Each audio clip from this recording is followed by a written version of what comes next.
Hey there, this is Dennis Anyone with Dennis Hensley. It's a podcast about making things up and making things happen. Creative people, how they do their thing, why they do it, what makes them tick. That's what I love to talk about. And today I have two guests. They're both actors, Kevin Daniels and Logan Arditty. They are the co-stars of a play that I saw here in Los Angeles called Monsters of the American Cinema.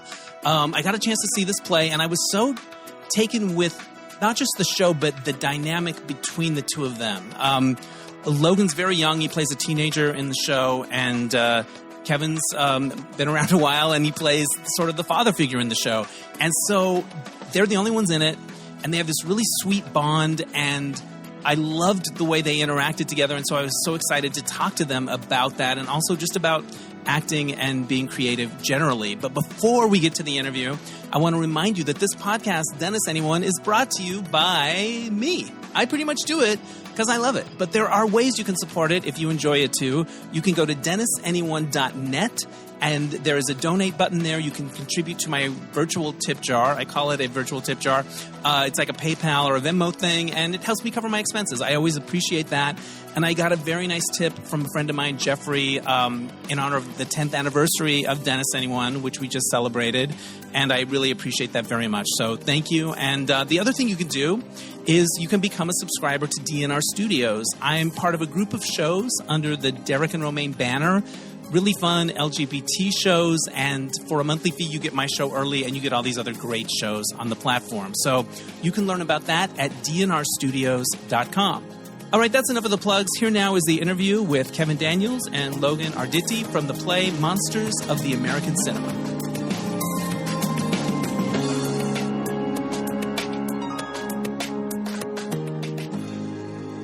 Joining me now, both in LA, are the two stars of the play Monsters of the American Cinema, Kevin Daniels, who plays Remy. Hello, Kevin. Hello, Dennis. How are you? Great, and excited to talk to you guys because I really love the play. We also have his co-star, Logan Arditty, coming to us from Santa Clarita. Are you going to go to Magic Mountain after this and then do a few roller coasters before your show today? Probably, maybe. Yeah. I'm kind of jealous. You never invited me to Magic Mountain. That's cool. Right? I don't really like Magic Mountain. I thought we were cool teammates. The play that you guys are in is called Monsters of the American Cinema. It's by Christian St. Croix, and it's just you two. And one of the reasons I was so intrigued to talk to you guys is that it's such a bond that you guys have to create on screen or on stage. And I was just wondering how that worked off stage, because it's just you guys, and you're two different generations, you have different world experiences, and you created such a beautiful kind of family. Before we get into that, though, I'd love to hear, maybe start with Kevin. How would you describe the play to someone who knows nothing about it? Wow. First of all, thank you so much for the kind words you said earlier about the play. It's really sweet. But I think I would describe the play as an hour and a half roller coaster that deals with family, love, loss, and the monsters inside of us. It's a surprising, funny little gem of a play. There you go. And anything you would add, Logan, to that synopsis? I mean, it's just, you really don't know what you're going to get out of it. It's kind of hard to explain. It's more, I feel like a lot of different people can relate to it. And if there's a similar person in that situation, they might understand, and they just might really find peace with it. I like that. The setting is a drive-in theater in Santee, California, which is a suburb, I guess, or it's outside of San Diego. And the friend that I took with me is African-American, and he lived in San Diego for years. And so when it said Santee, he was like nodding. And then there's even a nickname. The town, I guess, had a nickname for a while, like Clantee. And that's the real thing. Christian sent me the stories, and I was like, oh, my God. It's that kind of place. Yeah, because it's known for not being super, progressive or yeah. And definitely not like LA. So. Yeah. And my friend Anthony was like, oh yeah, I knew about Clantee. Like that was a whole thing. Is there an actual drive-in there? Do you know? Is that a real place? There is a drive-in too. It's not called Good Time, but he sent us clips. There's a drive-in not too far off over there. That incident they talk about at the Food for Less, it really happened. The gay bashing down in Hillcrest, that really happened. All those things are like just from the town's history. Right. And people with the swastika mask really happened. Wow. So in the story, Remy, you play your lover passed away, and your lover is Logan's character's pup father. So you guys become sort of this makeshift family. You work at this drive-in. I love the bond that you guys created from these sort of, two people that are left to sort of form this family. I'm curious as how you guys as actors found that chemistry or how you bonded. Well, for me, like I love in the play, the characters bond over their love of horror movies, right? Right. These classic horror movies and stuff. And so for Logan and I mean, at least for me, it was like our love of like the craft of like cool plays and movies and like what it was to be an actor. So we would always we do these like vocal warm ups because the show is really demanding. And like, I'll try like, well, I'll do mine. And Logan's like, no, we do them together. We're a team. And I'm like, yes, sir. I get mad. I get mad if he does it without me. I'm not happy. That's really sweet, actually. And so did you guys do things off time from rehearsal together, or did you have field trips and stuff? We went out to eat a lot. We went shopping. He came down. Yeah, no. He takes me thrifting. He's keeping me current. I think I'm thrifting for the first time. Oh, thrift shopping? Yeah. What'd you buy? Did you get any good finds? I didn't get anything. He always leaves the store with something. He's really tall, so it's like it's a little difficult. But I got some cool stuff. So. There you go, and that's what's important. At one point in the show, both of you guys transform into monsters as part of the storytelling, related to the films, related to the plot. You were both freaky and scary. And like, what is happening? Like, I feel like it's one of those things where you play around with it until you find it. Can you talk about how you found the way you would create those monsters in your performance? You would contort your bodies. Like, what was that process? Yeah, we had this great fight choreographer. His name's Ned, who came in, and I did a play with his wife years ago. So I was really excited to see him kind of come in and do this. But he just kind of walked us through being in our bodies and trying to really make a difference between being an animal, which is kind of easy, where we all kind of like, we'll crawl around like this, and then being a monster. He wanted to like try to isolate different body parts at a time and watch it come through you. And then John, our director, really wanted the monster to kind of be similar in both of us. So we did a bunch of mirror exercises and like see what we could get. And we ended up with a little shoulder twitch and a hand click. And then we kind of went from there. And the voice, like, I was like, oh yeah, you're in a theater. It's like, we know we're on Melrose Avenue, but with the lighting and everything, it got a little scary. Yeah. So I think that's hard to create in a stage environment. We did a show for a bunch of high school kids not too long ago. They pissed their pants. They were freaked out. It was so great, right?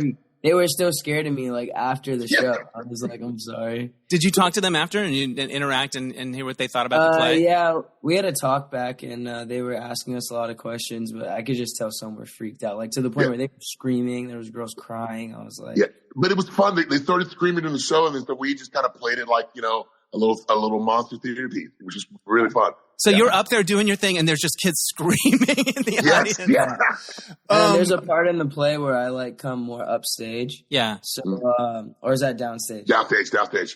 See, you're always learning from this. Always learning. This is my first play, so yeah, I'm still learning. All right, so I was like super downstage, and there was like a group of girls right in the front. The high schoolers, and they were already terrified, so I knew I was going to mess with them more. So as I went up there, I got, like, super close while I was talking to Remy, like, and, like, they were freaking out, dude, like, crying. Like, I felt bad almost. Like, I felt bad. But you loved it. It's great. It's the magic of the theater. Did they come in an official way, like their school decided to bring them, or how did they end up there? Yeah, there's this group they're called the Unusual Suspects, and they kind of like introduce kids to like writing and like acting and like voice classes. And they put on a show actually last week. I couldn't make it because I was out of town, but like it seemed to go really well, and they were really excited. Some of them just wanted, and some of them were really cool to see. Like they look at Logan and they're like, he's a few years older than them, and they're like, oh, I can do this, and look how great this kid is. You know what I mean? Like, so it's always fun to kind of give back. Well, one of the themes of the story, or one of the things that happens, is Logan's character Pup gets involved with kids that are sort of being bullying to a gay kid, and that really hurts Remy. It's like a huge conflict in the relationship, and I felt like the dynamic among the kids, the way it was depicted or described, was very believable. Like maybe he's not the ringleader, but somebody else does it, and you don't want to challenge him because you don't want to lose your friend. Like all of that felt really believable. In your own experience in school and around other young people, Logan, did those did those dynamics ring true to you, like the way things kind of are in terms of how you're preserving your social status? I mean, not really, to be honest. Like the high school I went to, there wasn't really like a lot of bullying or a lot of people making fun of this or making fun of that. I mean, our prom. Well, didn't you tell me they wouldn't let you play theater because you play lacrosse? Oh, you're talking, yeah, but that wasn't because of like my sexuality or my race or anything like that. What's it called? I guess, yeah, I was a lacrosse player in high school. Right on. And the reason this is my first play is because I wanted to do theater for so long, and I even got invited to like Theater 3 in high school. But I knew from like my lacrosse teammates that like if I did that, I would like not hear the end of it. And then I also knew that I had to choose between lacrosse or Theater 3 because they were both after school electives. Right. Not really electives, but yeah, so I ended up going with lacrosse even though I really wanted to choose theater. So I guess that's kind of what I can relate to with it.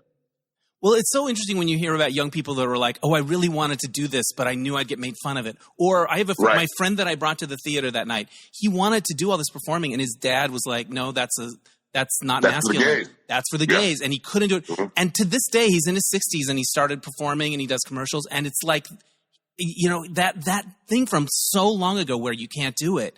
And it was burning inside him all of this time to do it. So I'm glad you're getting to do your first play, Logan.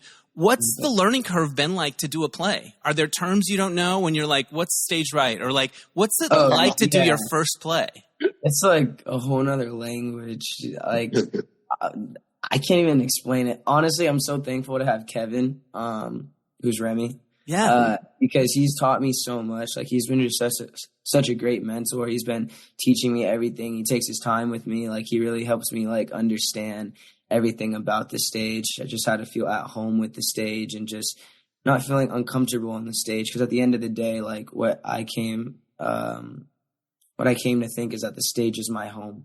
Yeah. That's beautiful. That's so you're absolutely wonderful in this play, man. Like, and it's great to see you. I have a great co-star. Yeah, hey, we got it. Teamwork makes the dream work. It's so sweet, actually, and it came across. It came across watching the play, but also the way I saw you interact a little in the lobby afterwards, and I just found the dynamic between you so sweet. Kevin, what's it been like to work with someone who's never done a play before? Is there a part of you that's like, oh, this will be a fun challenge? I get to give him some good habits. Absolutely, but it's also terrifying. You don't want to like mess up somebody else's process. You know what I mean? Like, right. 'Cause I remember what I was like when I was 20, trying to figure out what the thing is. And you're like, I don't need some old fart telling me what to do. And I always like I just kind of like I frame it in a way like, hey man, this helped me. It may help you. Check it out if you want. He's just been so open to any of it, and he makes up his own mind, does his own choice anyway. He's like, yeah, that's a cool choice. Fuck that, I'm not doing that. Oh, excuse me. No, not doing that. You can say whatever you want. All right, cool. What were the biggest challenges? What was the hard thing? Like, because there's some physicality in this and like some. Yeah. You know, all of that, stuff. I think for me, the most like daunting thing when I first read the script was the fact that it was only two people and there was so many words. I was like, how do you captivate an audience for that long? I was like, I can't do it. I quit. But I didn't even know I was capable of memorizing 100 pages because I do film, you know? So like I've been acting for like a year and a half. I've done like 2 movies. I only got to memorize a couple pages a day. This I have to memorize like 100 pages flat, no intermission. We're both on stage the whole time. Yeah. And it's not like you're just learning your lines. You're also learning your co-star. Yeah. So then I learned, oh my God, here's a story if you guys want to hear it. Yes.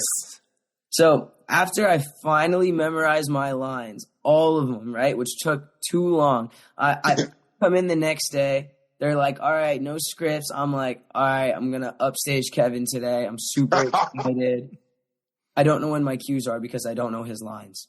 So not only do you have to memorize your lines, you have to memorize at least their cue, your cue line. So when you're done, you're not done. There's more to do. There's always more to do. There's always more to do. How did you memorize it? Did you have any techniques? Like, what was your method? I used to, when I do theater, I'd do like a tape recorder and then I'd have us pause and like, what helped you? Mine's kind of what'd you do? I wrote down every line that I had on a piece of paper. Oh, wow. Every line that I had. Oh, that's cool. Well, they say that if you write something down, it goes to a different part of your brain. It's like a way of like. I wrote every line down, read it, wrote every line down, read it, and then just my repetition on it was crazy. Like, I didn't go out, I didn't do anything. I had no friends for a good amount of time. This script became my best friend, and then Kevin became my best friend. And then it's just also working with Kevin a lot. You know, me and him constantly are just going over lines. Even on our breaks, we're like, all right, let's go to lunch. I'm like, all right, I'm cool. Like, I know it. He's like, nah, F you, let's go over lines. I'm like, he's right, dude. He's right. Going over lines while we're eating. I got like a salad in my mouth. But yeah, that's what helped me a lot, and that's how I eventually got to those lines. And John had us record one of our early readings of it, like on our little phone. So I had like a recording of the show, but it developed and changed so much as we went on that I was like, that kind of was unhelpful to me because I didn't want to memorize, bad line readings, right? Yeah, the wrong way. Yeah. But just, if I was just hearing the words, I was like, okay, these are the words. Then I would pause it, and then I would try to say it again, and then just try to get it. And I'm still struggling. There's still a couple of passages that I'm like, oh, that wasn't quite what I was supposed to say, but the audience doesn't know. It's fine. It's fine. Remy has this kind of funniness to him. Like, he's just got a little sass to him, and just like his body language. Like, how did you find that part of him that's like a little bit sassy gay guy? Like, I got to tell you, it was John Flynn. He was really like, he really encouraged your director, me, like, to find the joy in Remy. He's like, this guy loves life and the way he's opinionated, what he looks like, and he doesn't. And Christian said something to me offline. He was like, Remy isn't a character who whispers. He's very flamboyant. And I was like, and John's like, I feel like you're self-censoring yourself. Go for it. And then I would play a little bit. And I was like, oh, that works. And I didn't want to do like a caricature or like some camp version of something. Right. I wanted to really ground him in reality of what it was and who I am, and like it kind of just fell into place organically. Yeah. And then Logan kept making fun of me. He's like, more gay, dude, more gay. I'm like, when you embark on a show like this, it feels like a big leap of faith because it's not like there's not a big paycheck. Right. And it's just you two. What was it that made you go, I want to do this? I really, reading the script, I fell in love with it. I thought it was such an inventive and unique way of telling a story, like with the dueling monologues and the scenes. There's a monster in it. The fact that you get to do so much in this one piece, and I was like, if this could affect just one person, I want to be able to have been a part of it. And that was it for me. I love that. What about you, Logan? What made you want to do it? I'm just at the point in my career where I need every experience possible. I don't want to turn down any opportunities, regardless of what they are. I have no theater credit until now, which I really needed. And right when my agent sent me the audition, I read the script twice. And I was just like waiting for another character to come in. And I'm like, oh. They don't show up. Yeah, they didn't show up. But it was just like, I was like, wow, like if I actually book this, like I'm going to have so much fun. It was on Melrose. I didn't know what to expect. I mean, yeah, the pay's like, but I mean, I'm on a billboard on Melrose right now, Right on. It's just freaking awesome. What do the people in your life think that have come to the show? Because I'm sure they're like, this is your first play and they're like, holy, yeah, wow. Yeah. Yeah. What do they say? Oh, me? Yeah. The people in your life, like friends, family, like, what do they think? His girlfriend has been to almost every show, and she's kind of fantastic. Yeah, She runs lines with us. Yeah, my girlfriend has came to like 10 shows. 10? That's awesome. 10 shows. She's and she actually cried for the first time yesterday. She was like, I finally cried. No, not finally. She was like, I don't know what she said, but you were like, we finally got her. We finally got her. I was like, Paris is a tough critic. Paris is a tough critic. She's like, well, I don't know, man. She's been great. And then my mom's actually going to fly from Portugal to come see it. So I'm super excited on that. Oh, that's incredible. My dad enjoyed it. I mean, yeah, everybody so far has just really like either cried or been scared or just really thought it was a brilliant. Supportive. It's been cool to see. Like we've had a couple of notable faces come through our audience. Yeah, dude, it's awesome. Yeah, like who's the guy who you do the little thing with? You watch him on the kid show? His name's Swaz and Henry Danger. Hang on, I have his name right here. It's Michael Cohen. Michael Cohen, yeah. Watching you light up with that, I was like, that's really cool. And like some of the actors that I've worked with in the past have all come in and they're all like, who's this kid? He's great. Charlie Hunnam. Dude, Charlie Hunnam was there yesterday. dude, he was there yesterday, and he came up to me and said how great I was. That's awesome. Yep. I remember him from the British Queer as Folk at the beginning. He was in the first original one. That's the first time I saw him. So, Kevin, you've done Broadway. You've done TV, film. What is there a difference between doing a show like this and doing Broadway? Is it acting? Like, how do you approach the different scales? I mean, I swear it's just that. It's like it's scale and perspective. I mean, I feel like acting and storytelling is the same across any medium. You just got to know where your audience is. If I'm on a stage, a Broadway stage, it's like 1,500 folks, then of course I'm gonna have to be a little larger. I've got to be a little bigger or louder or whatever. But you still want to be grounded. You know, I think that's the main thing. And if I'm doing TV and camera, TV and film, the camera is here. So my audience is just here. I don't need to be as big and expressive. I just need to like be more connected with who I'm talking to. Yeah. That's how I look at it. So do you guys talk about the business part of it? Do you give him advice? Do you give Logan advice about your agent is like, cause that's a whole other thing, right? It's not just the craft. Every day. I'm like, dude, get everybody you can to come see you in this cause you're great in it.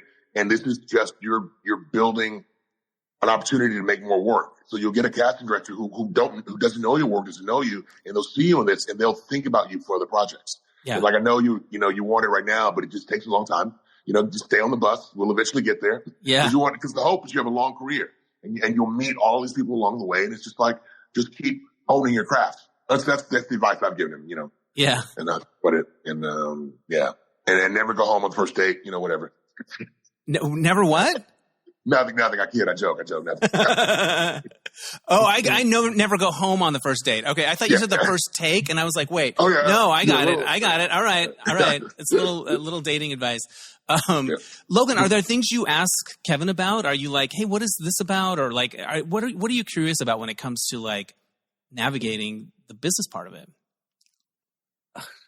Honestly, I'm just like, it's just a lot. Like, it's more than just acting. It's like how to get there, meeting the right people. I'm always asking him like how can I still work on my crafts? For example, he like recommended this book that he got from Juilliard to help with my voice and speech. My voice and speech, to just make sure I hit every little, what's it called? Letter. Little consonant. Just your articulation. He's also teaching me Shakespeare. Nice. Which is awesome. And he's just, the questions I ask and like what I've learned from him so far is just to like add more to like my resume, almost not like a paper one, more like learn to do this, learn to do that. So then I can just be more open to all types of roles. I actually might take a trip to Spain to try and get fluent in Spanish. So maybe I can go out for like a telenovela or something like that. Right. That gives you, a lot more opportunities. For both of you, when was the moment that it clicked where you were like, this is what I want to do? I want to act. Oh, well, I was really young. I was like 10 or 11, and I was just, I grew up in the church, and we done a bunch of like church plays, and I just like, and I'd watch, comedy specials, and I was like, oh, well, that guy's funny. I like to do this. But it wasn't until I was about 16 or 17 when I realized you could actually make a living off of it. Right. And then I got accepted into the Juilliard School in New York for drama. And I had no idea what the school was. I just knew that it wasn't in Texas, and I got to go meet these cool people. And like, so, and I got there and I was like, I want to do this. I want to do this. And I just that became all my focus. Yeah. So you knew Juilliard is a big name, but you really didn't know, you hadn't researched the whole thing of what it was. So what got you in? An audition, a monologue? It was an audition, yeah. They had this theater camp or theater school like showcase in Texas. So all the schools would come and they would like do little presentations. And I remember all the schools had these big booklets and pamphlets, and Juilliard had a postcard. It just said, Juilliard, check here. Right. Like, that's it. That was it. They don't need anything else. We all know they didn't need anything else, but I did not know. And I was like, all right. And my grandmother, she worked for Continental Airlines at the time, which no longer exists, but she flew me to New York for my audition. And then I had my call back and had the little interview session. And like a week later, I got a call saying that they'd like to invite me to join the class. And it changed my life. Amazing. Yeah. When you meet other actors that went to Juilliard, is there like a little bit of a shorthand, like a little wink, like we know? What group are you? That's the question you ask. Right. What group are you? Yeah. I was group 27. And like Kelsey Grammer was, I'm on the recurring. Yeah, you're on Frasier. Yeah. Yeah, he's group 8. and one of the other actors, Anders, he's like group 50. So we all talk about like what it was like here, and that's our little thing. Yeah, I love that. Did you ever take any kind of drama classes in high school or anything like that, Logan? Was that even part of your thing? What made you want to be an actor? Like, what got you into it? I wanted to do acting my whole life. I think I was just told my whole life I couldn't do it. Not just because I feel like a lot of people, when you're young, want you to play it safe. You know, a lot of people are scared of taking a risk. And it's like, dude, from the first film I ever watched, which was Jason Voorhees' Friday the 13th, like the old school one. Right. Like the fact that I was scared and had like nightmares like for like 5 years after that, just knowing that a film could do that, it just made me think like how I can make people feel a certain way, happy, sad, scared, you know, maybe pull them out of their own world and have them live in the one I'm creating or we're creating. I'd never really taken an acting class before. So honestly, right when I graduated high school, I knew I wanted to do it for so long. I packed my bags. They wanted me to go to college. I said no. I packed my bags. I rented out a room. I somehow got an agent with this weird story that I'm not even going to get into right now. And then on my third audition, I booked a lead in a movie called Trust and Love, which is coming out, I think, this summer. Right on. Which then led me to another movie I booked called Stay Out, which is like on BET. And I mean, a lot of it was just kind of happening like really fast for me, and I felt really good about it. Then the strike happened. Yeah. And I'm like, okay, I was on a roll. What's happening? What's happening? I'm trying to do all these things. So then the strike ended, and then my agent sent me over this play, and I did that. So, I mean, yeah, I've really had no experience.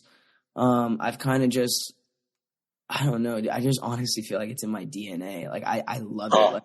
Like, I crave it 24/7 when I'm not on stage or in front of a camera. Like I'm not happy, you know? Yeah. It's where you're meant to be. What's striking about your story, Logan, is it was you driving it. A lot of younger actors were like their parents were pushing, and this feels like you pushing for it, even when there were obstacles or people that didn't want you to do it. Is that right? That's completely correct. You know, every actor I've met in my life that's around my age is just like, it's always like their mommy or daddy pushing them to do it. And a lot of times they don't even want to do it. Want to do it, yeah. So, honestly, I think that's why I connect with the older crowd a lot more. Like, for example, Kevin, he's not that much older, but you know. Oh, bless you. It's like his story's great too. Like he came from Texas, dude. There's no acting in Texas. Like, you got cowboys and bull riding, and somehow he got into Juilliard. It's like his story's great too, you know, and just like connecting with people like that on that type of level, like they're just more understanding of it. But yeah, I mean, I just know that like, I mean, I'm not even at the point in my career yet where I'm even a somebody. So I just got to keep grinding every single day, always working on my craft. I'm always reading.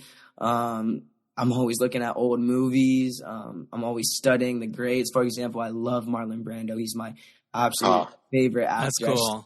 Everything he does. Just so I can try and do it better, you know? Yeah. I remember when Logan came in for his audition for this, like they had about 7 or 8 guys who were all great, but they really 15, were all wonderful. 15 guys? I heard there was 15 guys. Okay, fine, 15 guys.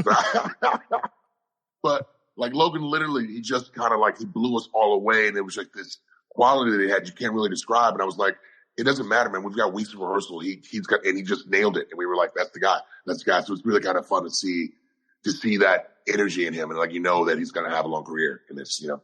Yeah. Kevin, you said you were from Texas, a small town or a big city? No, Houston. I grew up in Houston. Right on. Yeah. And then I went to high school in Irving, which is like a little town right outside of Dallas. Yeah. My mom moved back to Houston, but yeah. Did you go to prom with Beyonce or anything like that? Was she in your? I didn't. Do you have a Beyonce connection? I didn't go to prom with Beyonce, but Oprah's stepdaughter, Wendy Graham, which was Stedman's daughter, she went to my high school and she went to homecoming. Not with me, but we were at the same homecoming. There you go. That's not nothing. Yeah. Kevin, creative careers have ups and downs, right? You go through ups and downs. What have you learned about managing the downs? What kind of keeps you going, gets you through it? What have you learned about managing disappointment? Because I think that's a big part of it, right? Absolutely, man. Like, you know, for me, I mean, like I say, I grew up in the church, so I'm a man of faith, and I feel like I'm always leaning on the idea that your feet are exactly where they're supposed to be. And Right. as long as you trust that that you will eventually get there, and things are working out for your good, and you ask, if you just ask for help and let people know, and don't be afraid to say, hey, you know what, I'm a little down this week, or hey, you know what, I really wanted that whatever, and I'm disappointed. And just because I think we've all been there, we all connect, and we are our greatest resources. So I just think that's kind of what helped me. I have some great friends around me. I remember I couldn't pay my rent, 1 month, and I had a friend who was on a TV show. She goes, baby, here, take this. And I'll never forget it. I was riding the bus, taking the subway. She let me use her car, we would do this. And it's just one of those things you kind of just help each other out. And I think that's kind of what got me through, knowing that I could lean on and support. And now I just try to give that back. I'm always trying to feed Logan. He never wants it, but I'm like, you take this, eat this, man. Yeah, dude, he takes such good care of me. It's crazy. To the point where I'm like, dude, stop. I'm fine. Even though sometimes I'm not fine. I'm like, I'm fine. When I meet young people, most of the time I'm kind of inspired because they're not hung up on a lot of the things we were hung up on in terms of right. In terms of, sexuality and gender and race and things. Yeah. It depends, but that's my sort of general impression. When you interact with Logan, what do you think about young people today? Does it sort of give you hope? Or what have you observed about, these guys are different than we were, his generation? I'm not like other people. Yeah, it's hard to say because you're kind of your own thing. Yeah. Yeah, no, you just be special. I've got a lot of younger friends, a lot of different generations. I just like to be able to connect. You know what I mean? I'm so inspired and happy for them that they get to live in this time, and make their own choices and not be hung up on all of the unnecessary bullshit we used to be. Yeah, that's all. This play has to do with horror movies. Are you guys? Yeah. You already mentioned Friday the 13th, but are you generally a fan of those kind of movies? I love a good horror movie. I want to be scared. I did want to, not too long ago during the pandemic, called Do Not Disturb. Yeah. And it was really a really fun little psychological thriller. And I got to play a guy with a chainsaw and blood on his chest. It was great. You were all about it. Yeah, all about it. What movie scared you to death when you were a kid? Sleepaway Camp. Yeah. Do you remember that movie? I saw it not that long ago. It was kind of campy and scary and crazy. It's kind of a cult movie. It's kind of iconic. Yeah. Me and my sister used to watch it every weekend. I just remember her coming in with the curling iron and putting it inside the girl, and then the beehive with the knife and all that. I was like, oh my God. I was a really twisted kid. It's okay. But Logan looks very disturbed about these images. Do you have a favorite moment in the piece? A moment that you look forward to or that you find particularly, fun, meaningful, powerful? I actually love every night listening to Logan give the speech about his mom, about Billy. It's kind of that's one of the touchstones for me. If I can connect there in that moment, it's always a little emotional thing that leads me to the next moment. I dig that. And then personally, I really enjoy, I love transforming into the monster for the first time. It's always great. I look forward to that too. Yeah, it's pretty great. And the lighting changes. They did a great job with the whole production. Even in the lobby, there's monsters you could pose with. It's like a theme park. It's amazing. Logan, do you have a favorite moment in the show? Yeah, I really enjoy the Billy speech a lot. Like Kevin was saying about my mom, it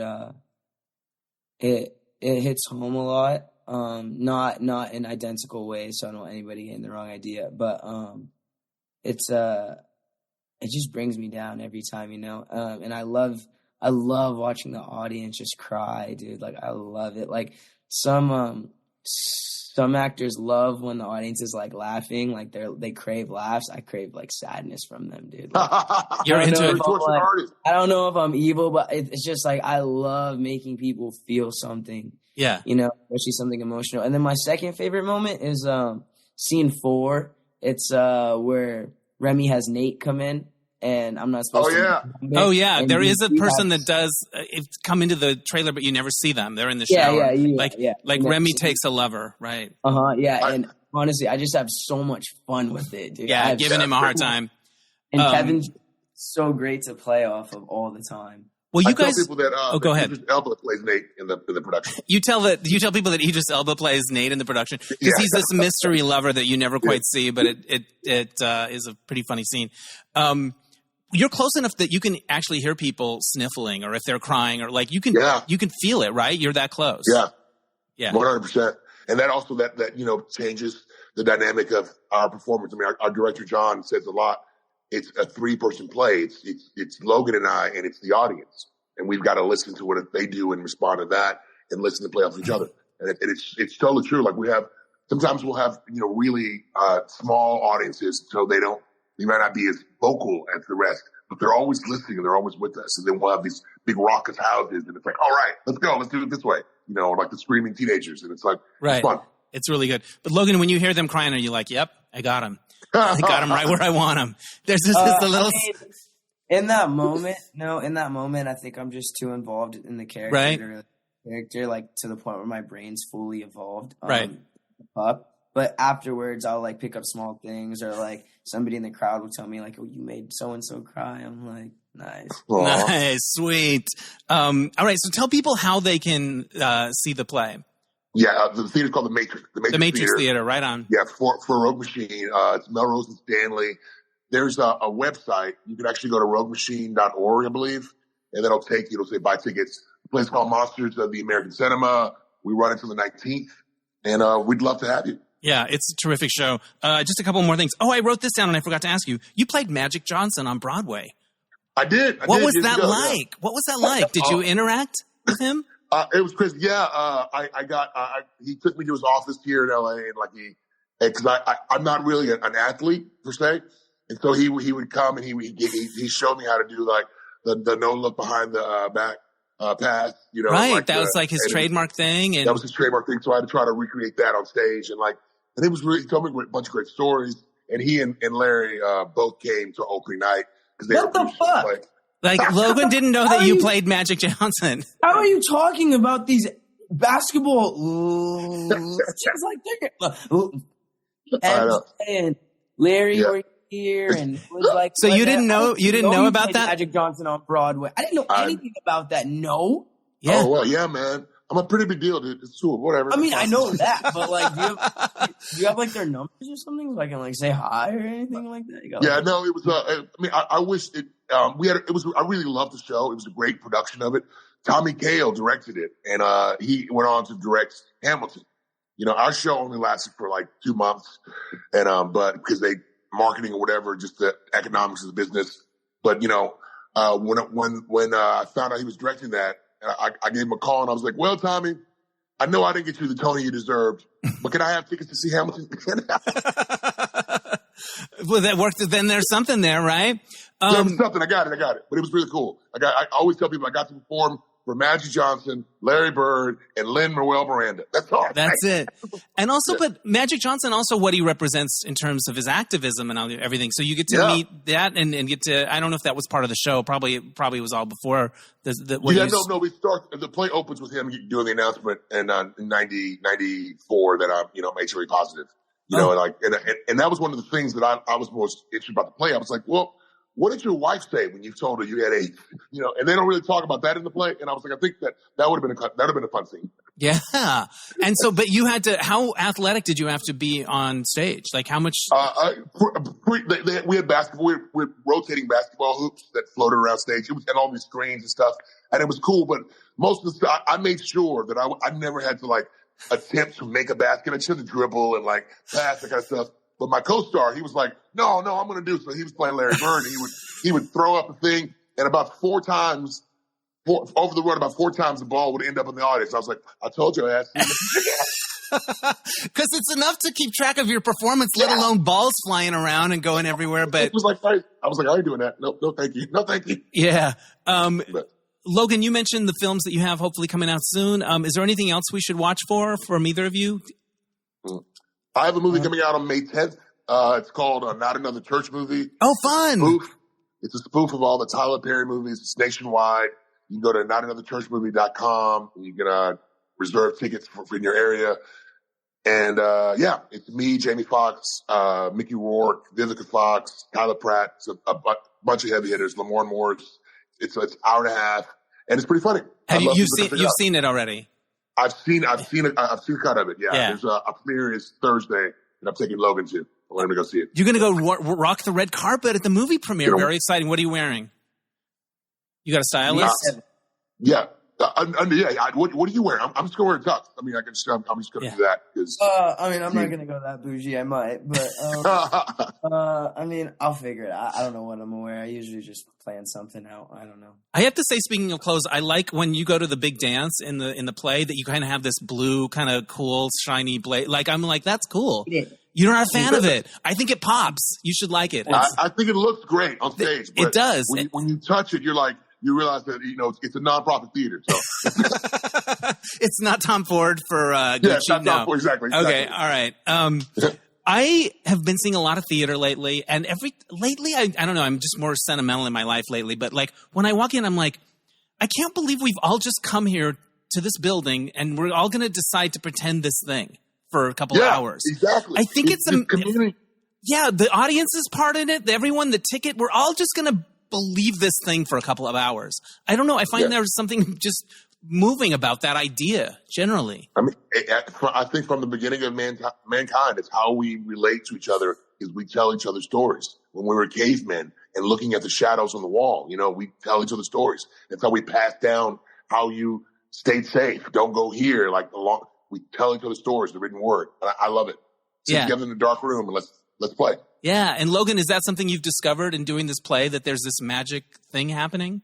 I for sure have. I just, I really wish that theater wasn't dying, like live theater. I heard back in the day, like it was everything. And I feel like now people are just too comfortable sitting at home watching Netflix. So, but I mean, I don't know, man. There's always be a place for it. There'll always be a place for it. You got to just find it.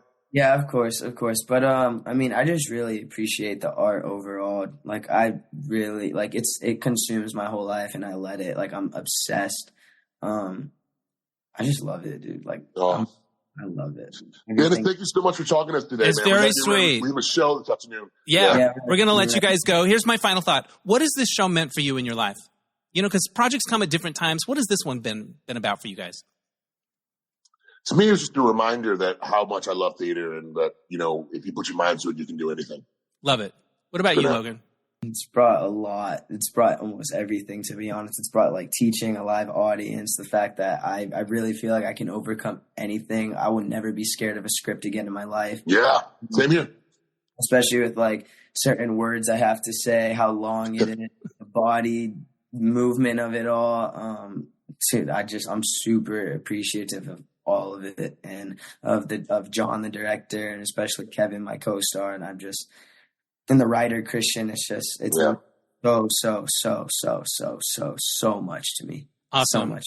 Well, congratulations. It's a great show. I might try to come and see it again before you guys finish your run. If you come today, then I'll get you a free ticket. If you come today, I'll get you a free ticket. I appreciate it. I'll reach out. I have a sick dog I'm going to be home with. So, but we're all good. Thank you guys so much. And enjoy the rest of your run. All right. All right. Thanks so much. Bye. Thanks again to Kevin and Logan. Go see their play, Monsters of the American Cinema, if you are in LA. It runs through May 19th. And watch for their movies. Kevin is coming out in Not Another Church Movie, and Logan has the movies Stay Out and Trust in Love on the way. So check those out.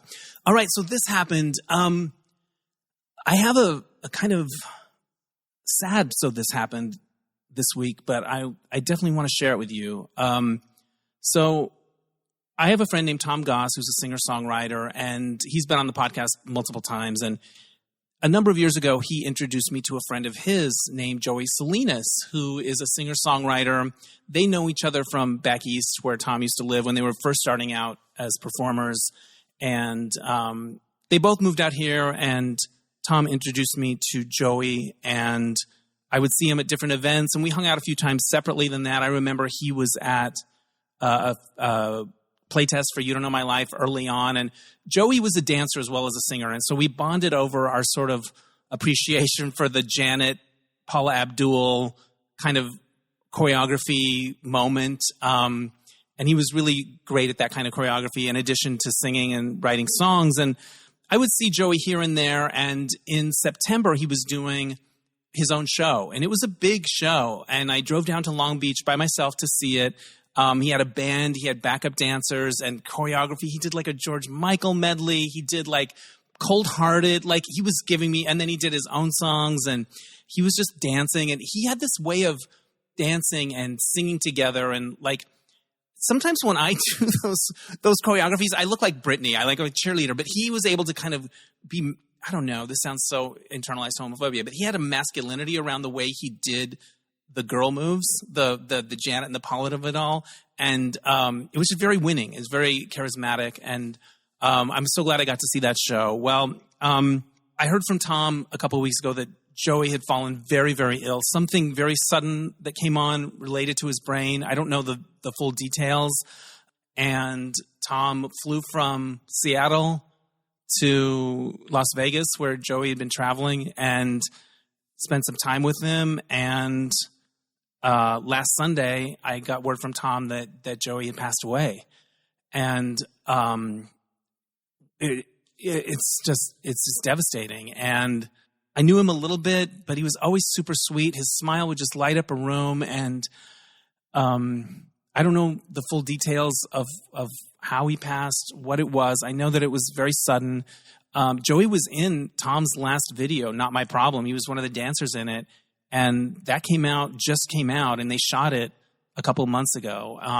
Turns out Joey was in like 7 of Tom's videos. They'd been very close for a very long time. And I saw Tom last Sunday. I think this was the day that Joey had passed. Tom had an event at his studio, and he was just telling me about it and how sad it was. And I told Tom, I said, I really admired that you dropped what you were doing when you were in Seattle on tour and flew to Vegas to be with him, even though I don't think he was very responsive, but he sat with him in the hospital for 2 days. I said, I think that's really great that you did that. I really admire that. And Tom said to me, he goes, it was an honor.